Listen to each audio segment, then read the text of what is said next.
Hello tout le monde, c'est Christelle, j'espère que vous allez bien. Bienvenue sur ma chaîne Omveda Ayurveda. Cette semaine, je suis à Paris avec Vaidya Shruti, qui est médecin ayurvédique, qui est originaire d'Inde et qui travaille donc pour Shri Shri Ayurveda, qui m'a en fait proposé donc de pouvoir l'interviewer, discuter avec elle au sujet de l'Ayurveda et de certaines choses un petit peu plus spécifiques que vous me posez régulièrement d'ailleurs en question, en commentaire. Aujourd'hui, on va aborder le sujet des routines et des astuces du quotidien que vous pouvez incorporer si vous êtes débutant en Ayurveda. So, hello, Shruti. Bonjour Shruti, merci d'être avec moi aujourd'hui.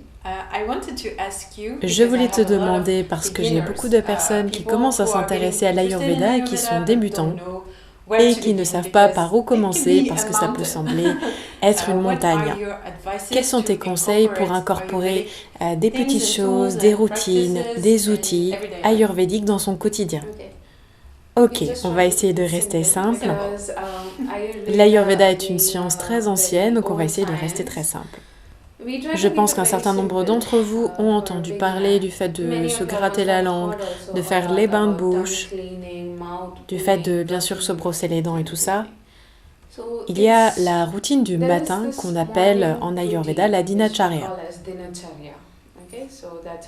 Et c'est la manière avec laquelle on va commencer notre journée. Parce qu'il faut savoir que nous considérons que de la manière dont on commence sa journée, eh bien cela va avoir une influence sur comment va se dérouler par la suite notre journée. Et bien sûr, la première chose à faire, c'est de se dynamiser en fait. Et comment est-ce qu'on a l'habitude de faire? De mon expérience ici en Europe, ça va être une tasse de café bien chaud.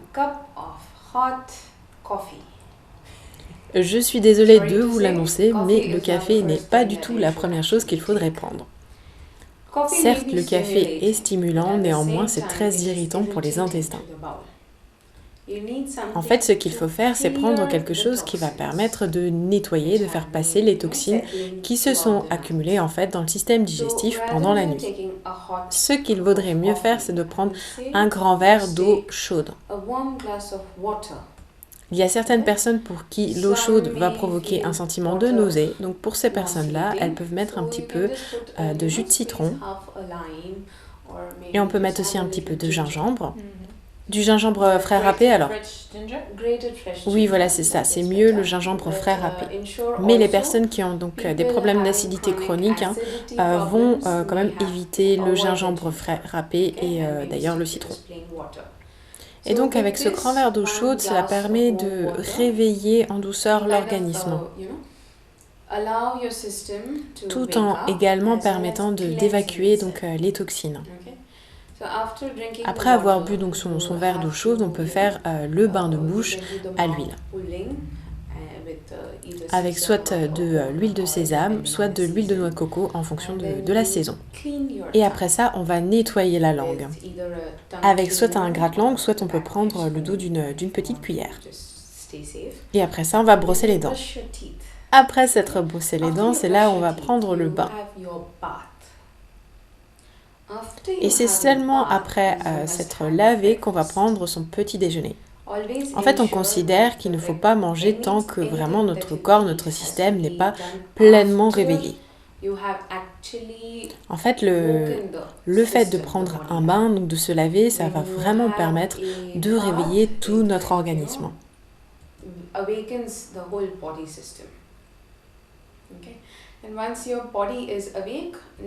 Et donc une fois que le corps est bien réveillé, la digestion va être largement meilleure.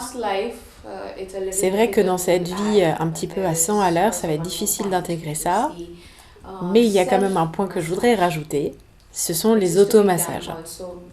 Et l'automassage est à faire avant le bain, donc avant de se laver. Cela va permettre d'améliorer la circulation.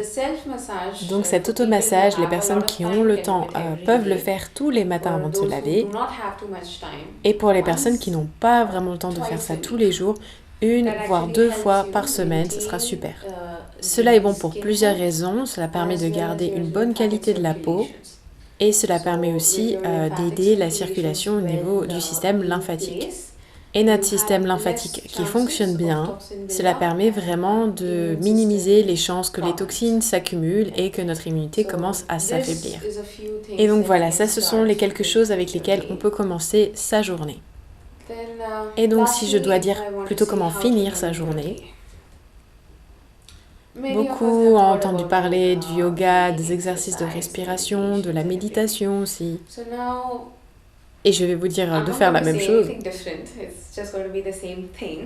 Mais en tout cas, ce qui est très important, c'est de réussir à faire le vide dans sa tête. De vraiment se libérer de ce qu'on a fait durant sa journée. L'idée, c'est donc de réussir à se vider la tête, à la rigueur se remémorant un petit peu les événements de sa journée et d'accepter comment sa journée s'est passée. Cela permet en fait de réussir à se libérer de tensions qui pourraient être encore présentes dans le corps. Le fait de penser vraiment qu'on a fait de son mieux pendant cette journée, ça va vraiment permettre d'éliminer les tensions résiduelles. Ce que je conseille, ça va être par exemple de faire la pratique du Nadi Shodhana Pranayama, donc la respiration alternée des narines. Et d'aller faire une bonne nuit de sommeil juste après ça. Et donc voilà, ça c'était pour moi la manière pour un débutant de commencer à intégrer ces notions du yoga et de l'Ayurveda dans son quotidien, qui sont des notions qui sont très interconnectées. Et c'est donc comme ça qu'on commence à intégrer l'Ayurveda dans son quotidien. Et pour le reste, je pense que ce soit moi ou que ce soit Christelle, vous pouvez nous contacter pour en savoir plus. Merci beaucoup Shruti d'avoir expliqué la Dinacharya. Je trouve que ça fait tellement sens en fait de faire ces choses-là, mais c'est peut-être tellement évident et simple qu'on n'y pense pas. En tout cas, merci encore pour tous tes conseils. Merci à tous, j'espère que cette vidéo a pu vous répondre à beaucoup de vos questions sur quels sont les gestes les plus importants, les plus simples à mettre en pratique dans son quotidien pour commencer et débuter l'Ayurveda dans sa pratique quotidienne. Bien sûr, vous n'êtes pas obligé de faire tout ça tout de suite, du jour au lendemain. Prenez le temps, prenez vos petits repères.